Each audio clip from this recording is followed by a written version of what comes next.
믿음이 있어서 살기도 하고 또 믿음이 없어서 죽기도 하고, 그러니까 믿음이란 게 참 중요합니다. 그래서 우리가 오늘날 이 땅을 살면서 믿음이라고 하는 것에 대해서 좀 잘 정리해 보면 믿음은 일단 참 중요하구나, 이걸 먼저 깨달을 수가 있습니다. 흔히 우리 사회에서 믿음이라고 하는 말을 저희는 이해할 때 누군가의 말을 그냥 다 들어준다, 이걸 저희가 믿음이라고 이렇게 얘기를 합니다. 누군가 무슨 말을 할 때 무슨 말을 해도 나는 다 믿는다, 맞다고 생각해 준다, 이런 걸 저희가 믿음이라고 이렇게 개인적으로 생각을 하죠. 그런데 이 믿음이란 걸 조금 더 우리가 발전적으로 그 내용을 살펴보면 믿음은 누군가의 신념이라고도 볼 수 있습니다. 내 인생을 붙잡고 사는 원칙을 믿는다고 말하죠. 어떤 사람은 나는 돈을 믿어, 이렇게 말하면 그 사람은 평생 돈이 나를 책임져 준다고 생각합니다. 그러면 돈을 열심히 벌려고 하고, 돈을 잃어버렸을 때 가장 안타까워하고, 돈으로 인생 모든 것을 평가하는 이러한 물질주의적인 사고방식을 가질 수밖에 없습니다. 어떤 분은 유난히 친구를 좋아하고 사람을 좋아하고 매사에 많은 사람들을 주변에 거느리면서 나는 사람을 중요하게 생각한다, 이렇게 생각하는 거, 그분은 그게 인생의 신념이고 철학이라고 볼 수 있습니다. 어떤 분은 명예, 어떤 분은 권력, 많은 걸 가지고 우리가 인생을, 이것을 믿는다 할 때 이제 그것을 중심으로 인생을 전체를 걸었다, 이렇게 우리가 볼 수도 있죠. 우리가 오늘 교회 안에서 믿음이란 말은 자주 쓰면서도 정확한 의미를 잘 모르는 말 중에 하나입니다. 교회 안에서 어느 집사님은 믿음이 참 좋아요, 저는 요즘 믿음이 좀 약해졌어요, 어떻게 하면 믿음이 좀 좋아질까요? 믿음이란 말을 다 많이 하는데 제가 가만히 듣다 보면 믿음의 뜻을 조금씩 오해하는 분들이 많이 계십니다. 이런 믿음에 대한 기대감이 있는데요, 교회 안에서 말하는 믿음이라는 건 서로 그냥 잘 믿어주는 거다. 어떤 분들은 교회 안에서 믿음이라는 것은 언젠간 다 복받는다는 것을 믿는 것이다, 긍정적인 사고방식, 그냥 앞으로 다 잘 될 거니까 그냥 믿어봅시다, 뭐 이런 것들. 도대체 우리가 말하는 믿음이란 무엇인가에 대해서 교회 안에서 관용적으로 쓰이는 많은 말들, 물론 그런 분들 포함할 수는 있으나 성경적으로 정확한 의미에서 도대체 믿음이란 무엇인가, 우리가 이제는 좀 알 때가 되었습니다. 그런 차원에서 본다면 우선 첫째로는 참 믿음은 어떠한 대상과 내용을 갖습니까? 첫째로 참 믿음은 어떠한 대상과 내용을 갖습니까? 우리 지난번 나눠드린 교재를 잘 보시면서 같이 따라오시면 훨씬 더 도움이 되시겠습니다. 우선 참 믿음이라고 하는 것, 온전한 믿음에 있어서는 두 가지가 중요합니다. 믿음의 대상과 믿음의 내용이 분명해야 합니다. 교회에서 말하는 성경적인 믿음은 대상과 내용이 분명한데 저거를 제대로 믿어야 믿음이 있는 것이고, 저거를 잘 믿어야 믿음이 좋은 것입니다. 우선 살펴볼 대상은 믿음의 대상인데요, 교회에서 말하는 믿음의 대상은 예수 그리스도를 믿는 것입니다. 예수 그리스도. 마태복음 16장 16절의 말씀을 보시면 시몬 베드로가 대답하여 이르되 주는 그리스도시요 살아계신 하나님의 아들이십니다. 두 가지를 얘기하고 있습니다. 예수님은 그리스도시고 살아계신 하나님의 아들이시다. 저 두 가지를 분명히 고백하는데 저게 바로 예수님에 대한 설명 중에 정확한 설명이시죠. 우리 예수님을 믿는데 우리 예수님은 그리스도라. 이 그리스도란 말은 헬라어입니다. 그런데 이것은 히브리어로 메시아라는 뜻입니다. 메시아. 이 메시아라는 뜻은 구약 성경에서 기름 부음을 받은 자라는 뜻인데요, 기름 부음을 받은 자를 메시아라고 부르면서 구약 시대에는 세 가지 직분을 처음에 임명하고 취임할 때 머리에 기름을 부었습니다. 그게 뭐냐면 왕과 제사장과 선지자, 이 세 직분에 대해서는 기름을 부어 세워서 이 사람을 처음 일을 하게 만드는데, 예수님께서는 우리에게 이 땅에서 세 가지의 직분을 감당하시는 분이라는 그런 뜻입니다. 그리스도라고 하는 것은 첫째로 예수님께서 왕이라는 것이죠. 예수님께서 우리의 왕으로 통치하고 다스리신다. 우리 모든 것을 책임져 주시고 인류 모든 것을 관장하시고 우주 만물의 주인 되시는 우리의 유일한 왕이 되어 주신다. 예수님은 실제로 지금 우리에게 왕으로서 역사하시죠. 두 번째, 제사장이라는 것은 우리는 하나님께 직접 나아갈 수 없는데 예수님께서 중보자 역할을 감당하여 주시어서 하나님께 나아갈 수 있는 길이 되어 주신다.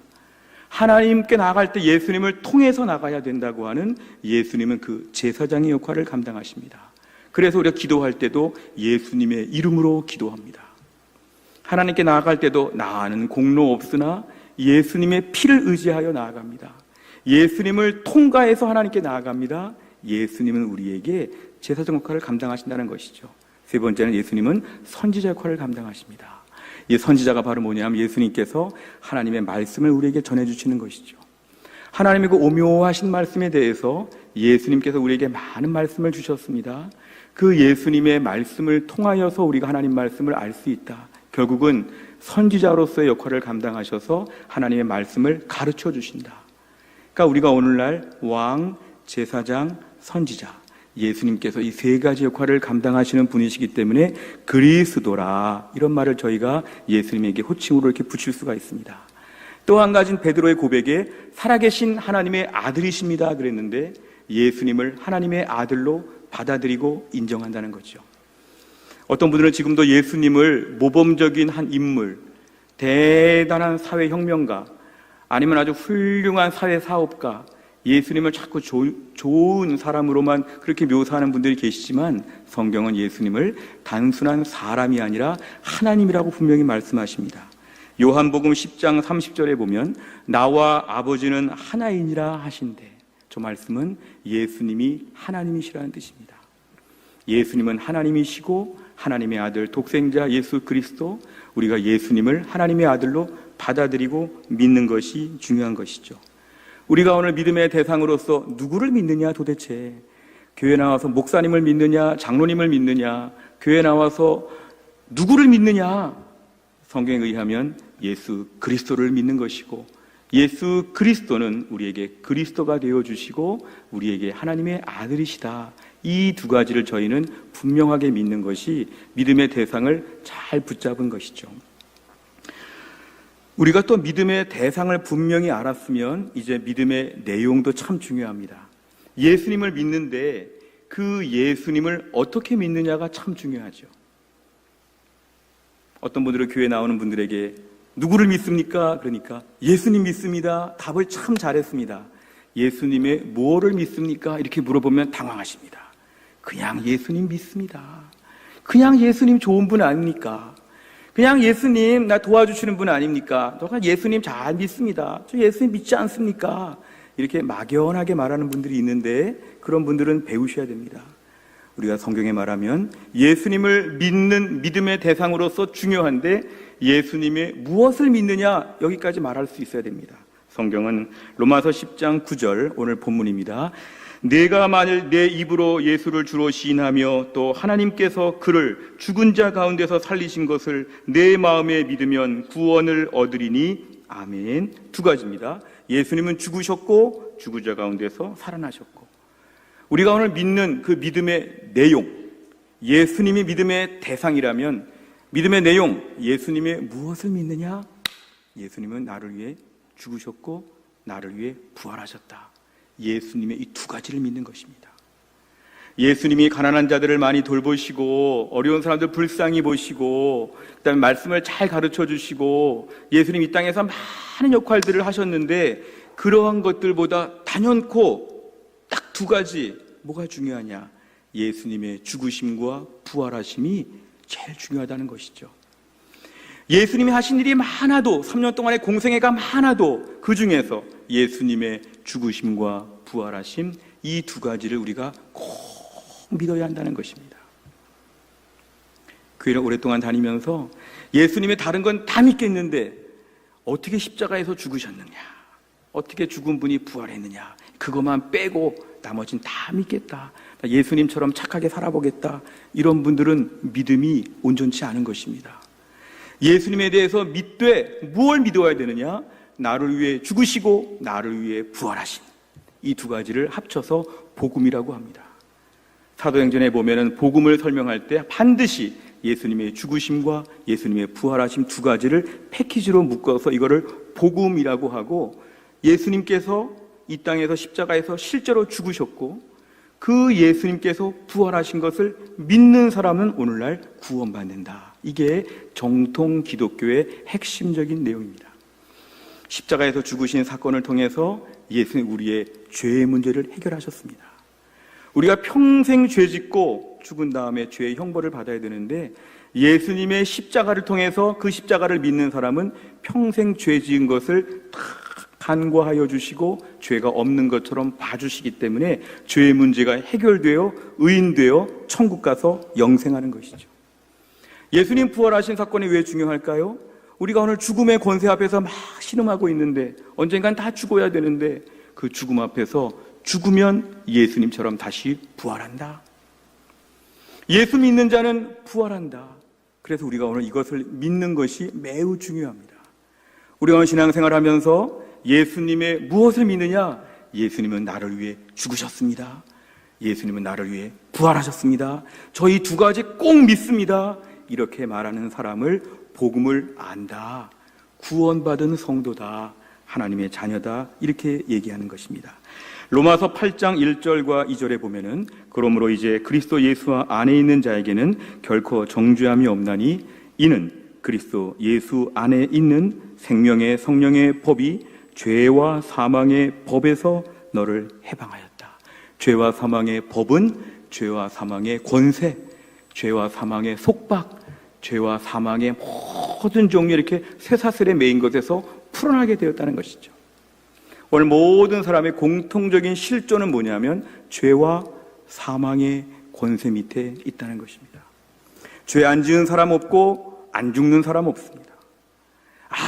아무리 대단한 사람들 모아봐도 죄 안 지은 사람, 죽지 않는 사람 없습니다. 그런데 우리 예수님께서 죄와 사망의 권세를 이기신 것처럼 오늘날 우리도 죄와 사망의 권세를 이기고 구원함을 받게 되었다는 것입니다. 이렇게 정리하면 우리가 오늘 믿음의 대상은 누구시냐? 예수 그리스도를 믿습니다. 예수님은 그리스도이시고 하나님의 아들이십니다. 예수님의 무엇을 믿느냐? 예수님은 십자가에서 죽으셨고 예수님은 부활하셨습니다. 저 이것을 확실히 믿습니다. 예수님의 죽으심과 예수님의 부활하심이 정말 저는 너무도 믿어집니다. 이렇게 말하면 당신은 믿음이 있군요. 이렇게 우리가 분명하게 말할 수가 있습니다. 그렇다면 두 번째는 믿음과 구원의 관계를 좀 정리할 필요가 있습니다. 믿음과 구원의 관계. 우리가 오늘 지금 믿음에 대해 전반적으로 배우면서 믿음이 뭐가 이렇게 중요할까? 우리의 믿음이 왜 이렇게 중요할까? 구원과 매우 밀접한 관계를 가지고 있다는 것입니다. 우리가 오늘 배우고자 하는 믿음이 우리의 구원을 가능케 하는 거기 때문에 그렇습니다. 우리가 오늘 영원한 생명을 얻고 천국 가는 거 바로 이것이 매우 중요합니다. 어떤 분들은 저는 믿음이 없이도 저는 천국 갈 수 있을 것 같습니다. 이런 분들이 종종 계십니다. 공부 열심히 하고 착하게 살고 좀 성품이 좋은 분들 중에 일부 그런 분들이 있습니다. 저는 워낙 착하게 살았기 때문에 워낙 좋은 일 많이 했기 때문에 저 정도면 천국 가야 되는 거 아닙니까? 그건 자기 생각입니다. 천국 가는 방법을 그런 식으로 따진다면 100점 맞아야 됩니다. 100점. 만약에 태어나서 지금까지 죄를 하나도 안 졌고 앞으로 죄를 하나도 안 짓고 정말 너무 의롭고 깨끗하게만 살아왔다. 그럼 하나님 앞에서 좀 말씀을 드릴 수가 있겠습니다만은 우리 중에 그런 사람이 한 명도 없죠. 그러니까 우리가 그쪽 방면으로 한번 내가 잘해가지고 천국 가보겠다고 하면 천국 갈 사람은 하나도 없습니다. 그래서 하나님께서 우리에게 예수님을 보내주셔서 예수님의 십자가와 부활을 믿으면 천국 갈 수 있는 새로운 길을 주셨습니다. 우리가 이걸 붙잡으면 믿음으로 구원을 받는 것이죠. 우리가 오늘날 믿음이 왜 이렇게 중요합니까? 완벽하게 살 자신이 있으면 그쪽으로 한번 뛰어보라고 좀 권면하고 싶습니다만 완벽하게 살지 못하고 평생 100점으로 의롭게 살지 못하는 모든 사람들이라면 그러면 믿음으로 구원받는 길을 붙잡아야 됩니다. 그래서 믿음이 참 중요하죠. 구원받는 문제는 우리 생애의 가장 중요한 문제입니다. 우리가 오늘 무슨 일을 할 때 취미 삼아서 마실 삼아서 적당히 이렇게 하는 일들은 부담이 없습니다. 해도 되고 안 해도 그만이고 잘 돼도 그만이고 안 돼도 그만이고 그런 일이 있죠. 그러나 생명을 다루는 일은 매우 중요합니다. 병원에서 지금 수술을 하는데 환자를 지금 마취해서 다 눕혀놓고는 의사분들이 막 장난치면서 수술하거나 아무 약이나 막 집어넣거나 함부로 잘못 어딜 만지거나 그러면 큰일 나죠. 환자의 생명이 달렸기 때문에 그렇습니다.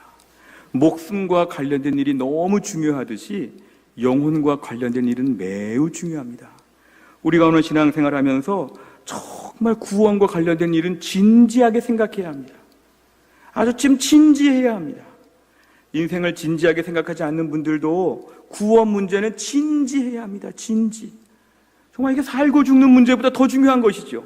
이 땅에서 한번 죽는 문제 가지고도 지금 막 병원에서 막 긴장해가지고 수술하고 막 사람을 좀 살리려고 하는데, 영원한 형벌이 있는, 아니면 영원한 생명이 있는 이 문제가 지금 왔다 갔다 하는 문제이기 때문에 우리가 오늘 구원받는 문제, 이 믿음은 너무 중요한 것입니다.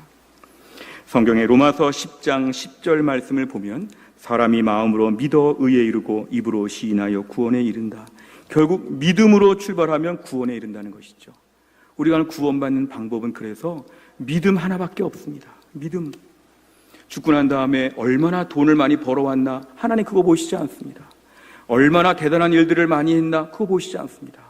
우리의 공적 조서, 표창장, 훈장 이런 거 보지 않으십니다. 예수 믿고 믿음을 가졌느냐, 이거 하나 보시죠. 그렇다면 오늘날 우리에게 있어서의 믿음은 구원받는 데 있어서 너무 절박한 문제라고 우리가 중요하게 생각해야 합니다. 누가복음 9장 26절에 보면 누구든지 나와 내 말을 부끄러워하면 인자도 자기와 아버지와 거룩한 천사들의 영광으로 올 때에 그 사람을 부끄러워하리라. 아멘. 예수님의 이름을 부끄러워한다. 예수님의 이름에 대해서 함부로 생각한다.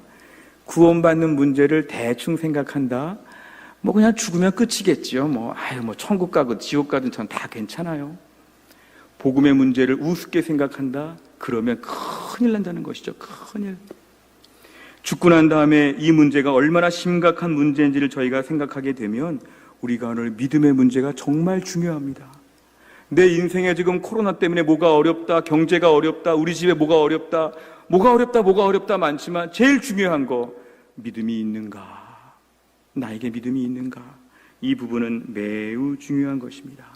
그래서 기독교에서는 이신칭의라고 합니다. 써이자를 써서 믿음으로써 의롭다 하심을 얻는다.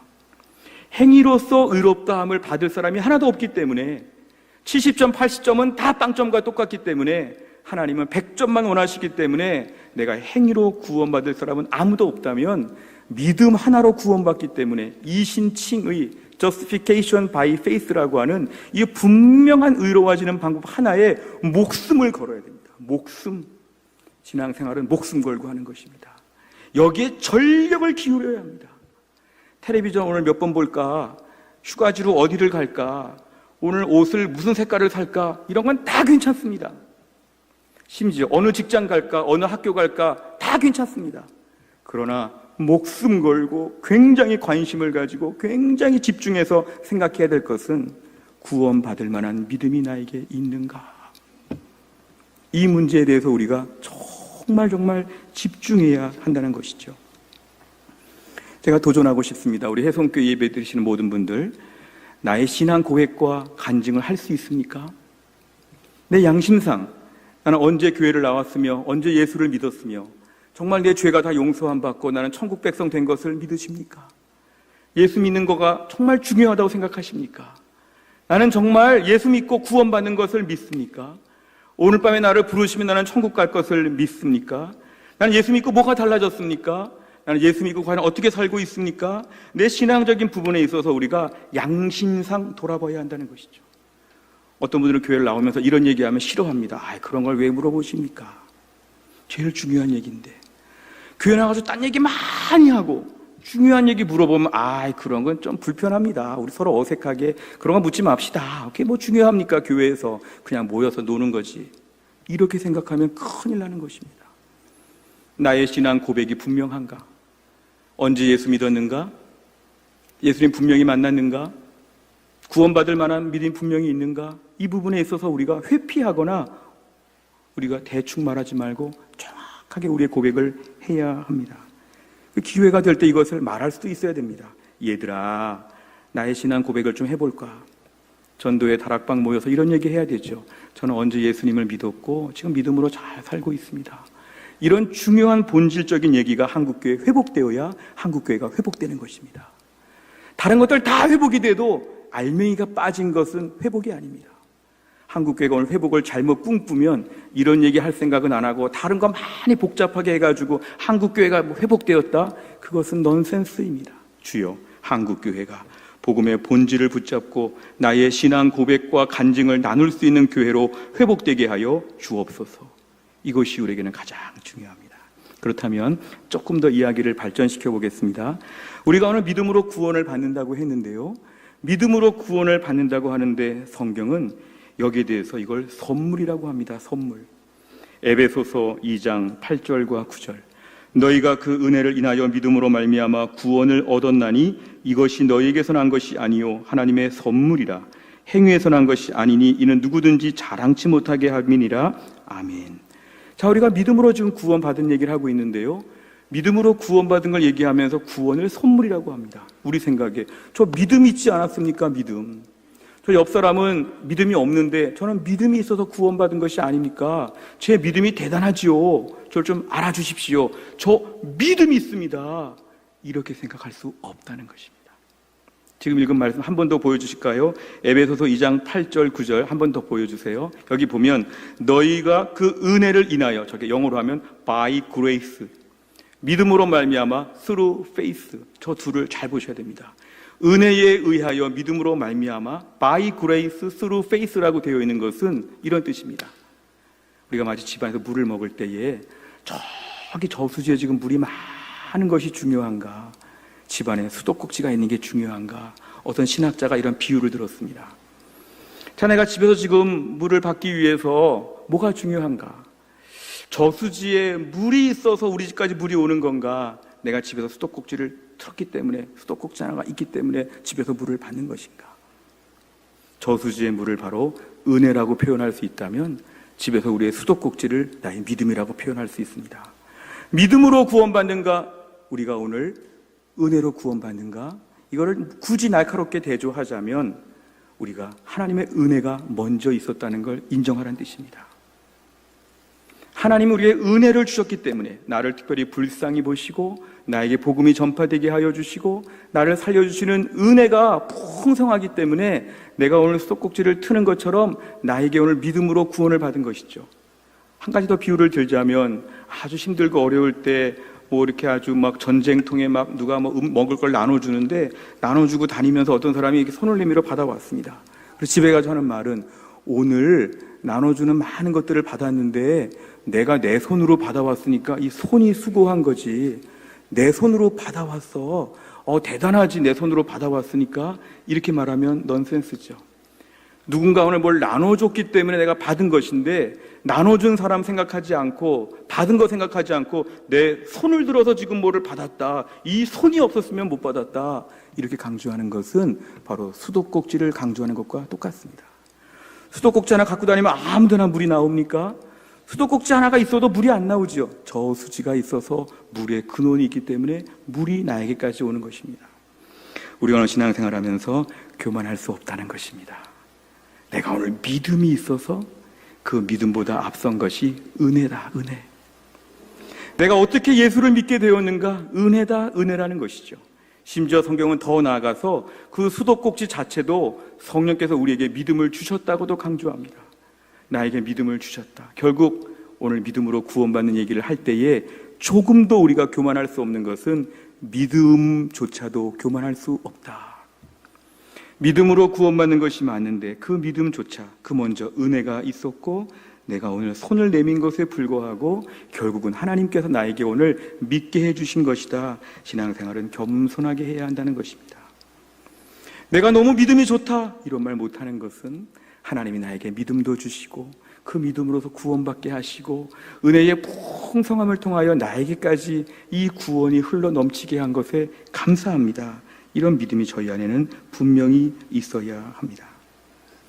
세 번째를 보시면 믿음은 돌아서는 결단이며 자신을 전인격적으로 내맡기는 행위입니다. 당신의 믿음은 어떠합니까? 자, 믿음은 결단과 행위, 내맡기는 행위, 위탁이 같이 있는 것이죠. 흔히 어떤 분들은 믿음을 얘기하면서 믿음은 마음에 있는 거니까 안 보입니다. 믿음은 아무도 모릅니다. 그런데 저 믿음 좋습니다. 그것만 좀 알아주십시오. 이런 분들이 있습니다. 지금 기억하실지 모르겠지만 꽤 오래전에 무슨 방송 프로그램, 개그 프로그램에 보니까요, 어떤 영어를 이렇게 좀 말해야 되는 순서에서 어떤 사람이 영어를 좀 잘하는 척하지만 영어를 못하는 사람이 이런 유행어를 남겼죠. 잉글리시는 내 마음에 있는 거예요. 막 이랬어요. 그러니까 실제로 영어를 못하면서도 늘 마음에, 잉글리시는 마음에 있기 때문에 영어는 못해도 나는 영어를 잘합니다. 굉장한 코미디 프로그램입니다. 영어를 할 수 있으면 말로 나와야 되고 이렇게 겉으로 표현돼야 되지, 영어 잘하는 게 저 속에 숨어 있기 때문에 겉으로 보일 때 영어 잘하는 것처럼 안 보여도 영어는 잘한다, 이런 것인데요. 믿음도 유사합니다. 믿음도 내 마음 깊숙한 곳이 있기 때문에 안 보인다, 이렇게 말할 분이 계실지 모르지만 믿음은 반드시 우리에게 결단을 요구합니다. 결단. 요한일서 2장 15절에 보면 이 세상이나 세상에 있는 것들을 사랑치 말라. 누구든지 세상을 사랑하면 아버지의 사랑이 그 속에 있지 아니하니. 아멘. 예수를 믿고 나서 분명한 믿음이 있으면 세상과 거리감을 두라는 부분입니다. 함께 어울려 살고 필요한 것들을 사고 팔고 함께 어울려 지내는 거 다 좋지만 불신앙의 세상과는 믿음으로 거리를 두는 결단을 아침마다 해야 한다는 것입니다. 주일마다 해야 한다는 것이죠. 믿음은 우리에게 결단을 요구합니다. 속에 믿음이 너무 좋으면 그 믿음이 나로 하여금 뭔가 손과 발이 움직이게 결단하게 만든다는 것이죠. 아침마다 각서를 쓰는 거죠. 어제까지는 좀 부족했으나 오늘 각서를 또 한 번 쓰겠습니다. 믿음으로 살겠습니다. 이런 것이죠.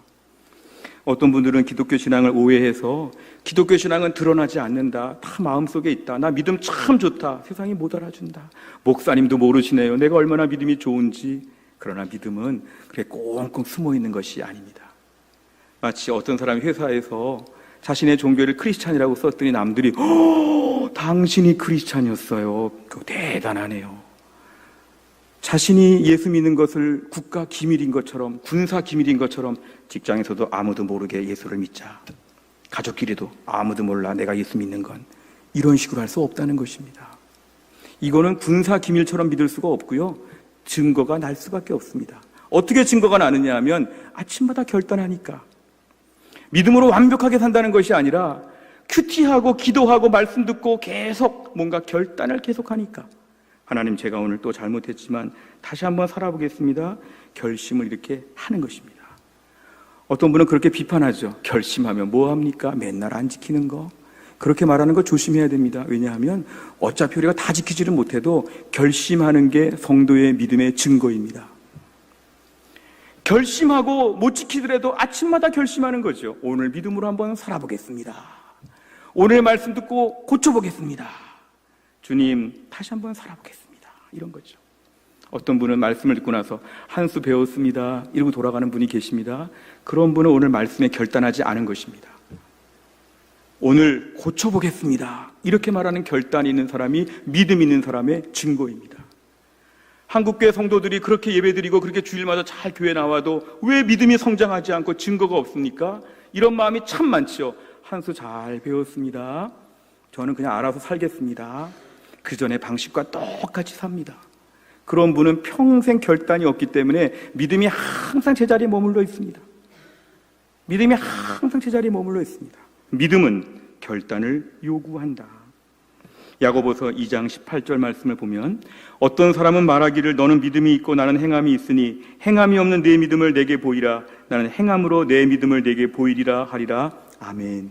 이 말씀은 믿음과 행함을 날카롭게 또 구별하여서 믿음 있는 사람, 믿음은 없고 행함만 있는 사람, 여러 가지 복잡한 얘기를 하고 있지만 믿음은 이렇게 움직일 수 없다는 것이죠. 믿음은 반드시 행동으로, 결단으로 우리에게 뭔가 요구한다. 잠잡고 있지 못하도록 저희를 자꾸 만든다는 것입니다. 우리가 오늘 코로나 이후 회복할 믿음은 뭐냐 하면 주여 저에게 결단하는 믿음을 허락하여 주시옵소서. 부족해도 완벽하게 못 지켜도 아침마다 한번 믿음으로 한번 살아보겠습니다.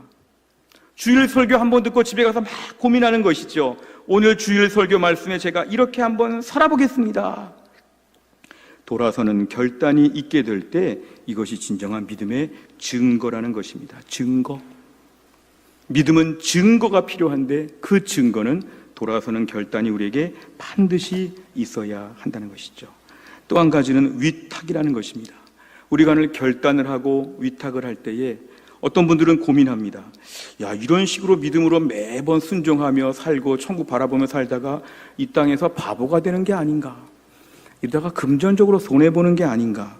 뒤처지는 게 아닌가? 사실 이런 분들은 위탁을 몰라서 그렇습니다. 누가복음 18장 24, 25절에 보면 예수께서 그를 보시고 이르시되 재물이 있는 자는 하나님의 나라에 들어가기가 얼마나 어려운지 낙타가 바늘귀로 들어가는 것이 부자가 하나님의 나라에 들어가는 것보다 쉬우니라 하시니 아멘. 하나님 말씀, 예수님 말씀 다 듣고 너 재산을 갖다가 누구에게 좀 나눠주라 이런 말씀을 들었을 때 나눠줬다가 그럼 나는 누가 책임지는가? 어떻게 고지고대로 다 순종하는가? 그럼 나는 어떡하는가? 이런 마음은 위탁하지 못해서 그렇습니다. 오늘 천국 가는 거 예수님 믿습니다. 그리고 예수님 말씀대로 순종하겠습니다 하면서 마지막에 걸림돌이 뭐냐 하면 그럼 나는 누가 책임져 주지? 이런 것이죠. 근데 오늘 믿음은 우리에게 위탁까지도 할 수 있는 걸 믿음이라고 강조합니다. 일단 순종하면 책임져 주신다. 천국 바라보는 거, 구원받는 거 믿으면 마지막에 틀림없다는 거 믿으라는 것이죠. 어떤 분은 평생 신앙생활하면서 이거 내가 제대로 종교를 정한 걸까?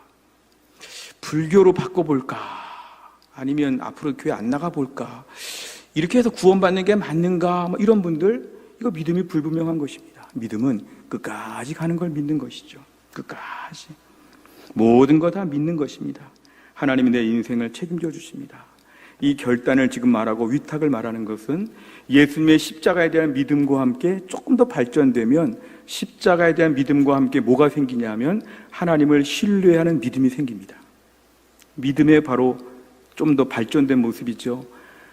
하나님이 내 인생을 책임져 주실 것을 믿는 것이죠. 예수 믿고 구원받는 것을 믿는 사람들에게 주시는 보너스는 뭐냐면 이 땅에서 하나님 믿으면 다 도와주신다. 너 자녀 불안해 보이지만 하나님 믿고 따라가면서 자녀를 책임져 주신다. 너 걱정하는 것들 구원받는 믿음이 분명한 자들에게는 하나님이 책임져 주시는 믿음도 허락하여 주신다는 것입니다. 매일 이 땅의 삶 가운데 나는 누가 책임지는가? 하나님이 책임져 주심을 믿는다. 그래서 우리에게 오늘 제일 중요한 것은 우리 신앙생활은 끊임없는 결단을 해야 되고 아침마다 결심이 됩니다. 그리고 아침마다 결심할 때 마음속에 있는 불안감을 떨쳐버려야 합니다. 하나님께 맡기고 결심하고 이렇게 살아보려고 할 때 모든 제반사항, 부수적인 조항들은 하나님께 맡기고 가는 것이죠. 믿음의 길을 모험으로 산다고 합니다. 지금 당장 아무것도 보이지 않지만 모험하며 살면서 하나님이 책임져 주신다. 그래서 마지막으로 네 번째를 보면 참 믿음을 소유한 자가 누릴 축복이 무엇입니까? 네 가지를 얘기합니다. 우리가 오늘 이런 진정한 믿음을 갖게 될 때 이 땅에서 기쁨과 평안을 누리게 되고 기도의 응답을 체험하게 되고 하나님께 당당히 나아가게 되고 우리가 신앙생활에 승리를 하게 되는 네 가지 축복이 우리에게 있습니다. 우리가 믿음 생활하면서 내세의 구원을 받지만 저 네 가지 축복 우리에게 꼭 하나님께서는 주신다는 것이죠. 성경의 로마서 15장 13절 말씀 다 같이 읽겠습니다. 시작. 소망의 하나님이 모든 기쁨과 평강을 믿음 안에서 너희에게 충만케 하사 성령의 능력으로 소망이 넘치게 하시기를 원하노라. 아멘. 기쁨과 평강을 복음과 함께 우리에게 주신다는 것입니다. 우리 신앙생활하면서 기쁨과 평강 누릴 수 있어야 되죠. 왜냐하면 이미 주신 것이니까. 오늘 행사장에 갔는데 모두에게 주는 선물이 있는데 못 받아왔으면 다시 가서 받아오는 분들이 있죠. 저도 참석했는데 저도 선물 주세요. 예수 믿는 사람들에게 주시는 축복은 이 땅에서 기쁨과 평강을 하나님이 누리게 하여 주신다. 두 번째는 기도의 응답을 주시는데요. 마태복음 21장 22절 말씀 다 같이 읽습니다. 시작. 너희가 기도할 때에 무엇이든지 믿고 구하는 것은 다 받으리라 하시니라. 아멘. 모두가 기도해야 되는 게 아니라 성도가 기도할 때 응답하신다는 것입니다. 불신자들이 말하는 기도는 응답 없습니다. 미신입니다. 미신. 잘 되겠지? 그렇지 않습니다. 성도, 믿음이 있는 자들의 기도에 하나님이 응답하신다고 했습니다. 인격적이신 하나님께서 우리의 기도를 다 들으시고 그대로 하나님이 적절하게 시행하신다는 것이죠. 세 번째는 하나님께 당당히 나아가는 것은 에베소서 3장 12절입니다. 다 같이 읽습니다. 시작. 우리가 그 안에서 그를 믿음으로 말미암아 담대함과 하나님께 당당히 나아감을 얻느니라. 아멘. 믿음이 있는 자들에게 주시는 보너스 중에 하나가 하나님께 당당히 나아갈 수 있습니다. 설령 우리 죄가 있고 부족해도 하나님은 그 죄를 그대로 보시지 않고 예수님의 십자가를 통과하여 보십니다. 사탄은 우리에게 자꾸 이런 얘기하죠. 너 어제 날짜로 하늘나라 호적에서 빠졌다. 너는 하나님 나라의 가족관계 증명서에서 빠졌다. 어떡하냐. 그렇게 죄짓지 말지. 사탄은 저희들을 그렇게 몰아갑니다. 그러나 예수님의 십자가는, 우리 모든 죄를 다 용서하시는 그 십자가는 오늘날 저희들에게 있어서 예수님의 십자가의 피를 의지하고 회개하고 주 앞에 나아가면 당당히 나아갈 수 있도록 우리에게 문을 열어 주신다는 것입니다. 마지막 네 번째는 신앙생활의 승리입니다. 에베소서 6장 16절에 보면은 같이 읽습니다. 시작. 모든 것 위에 믿음의 방패를 가지고 이로써 능히 약한 자의 모든 불화살을 소멸하고. 아멘. 악한 자의 모든 불화살, 이것은 믿음의 방패가 있다는 것입니다. 우리의 믿음이 우리 신앙생활의 방패가 됩니다. 우리가 오늘 너무 낭만적으로 이렇게 생각하는 것은 신앙생활하면은 불화살이 없겠지, 신앙생활하면 아무나 못 건드리겠지. 건드리긴 건드립니다. 그런데 하나님 막아주시는 거죠. 그럴 때 믿음이 방패가 됩니다. 믿음이 방패. 하나님에 대한 분명한 믿음, 하나님에 대한 분명한 신뢰, 천국에 대한 확신이 있는 사람들에게는 이 땅에 어려움들이 많이 있을 수 있으나 그것을 막아낼 수 있는 힘을 우리에게 허락하여 주신다는 것입니다. 그래서 우리는 참 믿음을 소유해야 합니다. 그동안 교회를 다니면서 믿음을 막연하게 생각한 분들이 계시다면 진짜 믿음을 가져야 합니다. 나의 믿음의 대상은 누구고 그 믿음의 내용은 무엇인가? 내가 믿음으로 구원받는 것이 어떤 의미인가? 이런 것들을 명확하게 저희가 알면서 오늘 저희가 분명한 믿음으로 우리가 결단하게 될 때, 그리고 그 말씀을 듣고 의탁하게 될 때 하나님께서 우리에게는 이 땅에서부터 많은 복을 주시면서 생각보다 더 든든하게 우리의 인생을 책임져 주신다는 것입니다. 코로나 때 무엇이 이 역할을 할 수 있을까요? 믿음만이 이 역할을 할 수 있습니다. 코로나 때 무엇이 우리에게 회복되어야 할까요? 주여 온전한 믿음의 사람으로 회복되게 하여 주옵소서. 오늘 말씀을 통하여서 구원받는 온전한 믿음으로 우리 모두가 다시 한번 무장하여 예수 그리스도에 대한 분명한 믿음으로 다 함께 승리할 수 있기를 주의 이름으로 축원합니다.